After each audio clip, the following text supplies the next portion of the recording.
సప్త సముద్రాల మధ్యలో కనపడని రహస్యం, దిశాపటాలలో కూడా కానరాని దిక్కున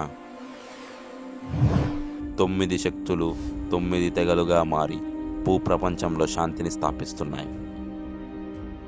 కానీ ఆ తెగల మధ్యలో కూడా తగాదాలు లేకపోలేదు.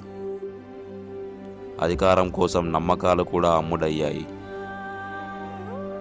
ఇక్కడ కూడా కుర్చీ కోసం కుతంత్రాలు మొదలయ్యాయి.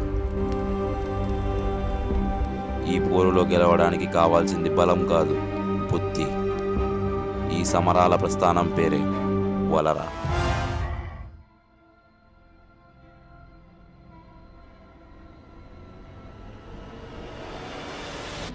విక్రమ, నేను స్నేహం కోసం రాలేదు, బంధం కోసం వచ్చాను.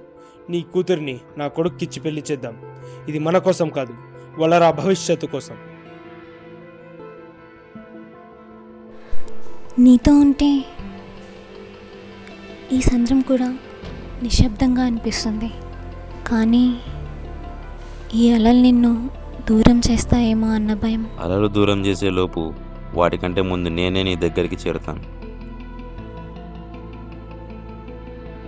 ఈ పొత్తు వెనక ఏదో ప్రళయం దాగి ఉంది మహారాజా.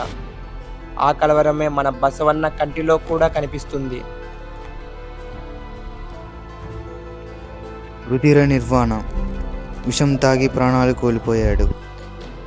ఇది యాదృచ్ఛికం కాదు, పన్నాగం.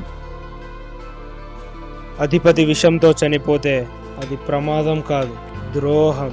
మన మధ్యలోనే ద్రోహి ఉన్నాడు. ద్రోహానికి శిక్ష రాజ్య బహిష్కరణ.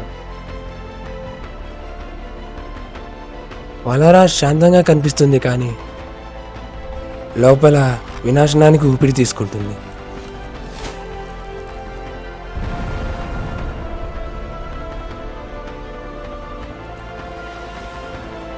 ఇది నిష్క్రాంతవనం, చూడటానికి స్వర్గంలా ఉంటుంది.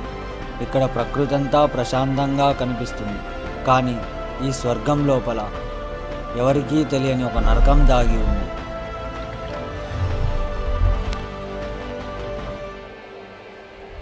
ప్రాణజ్యోతి అది ఒక మొక్క కాదు, ప్రకృతి ఇచ్చిన వరం.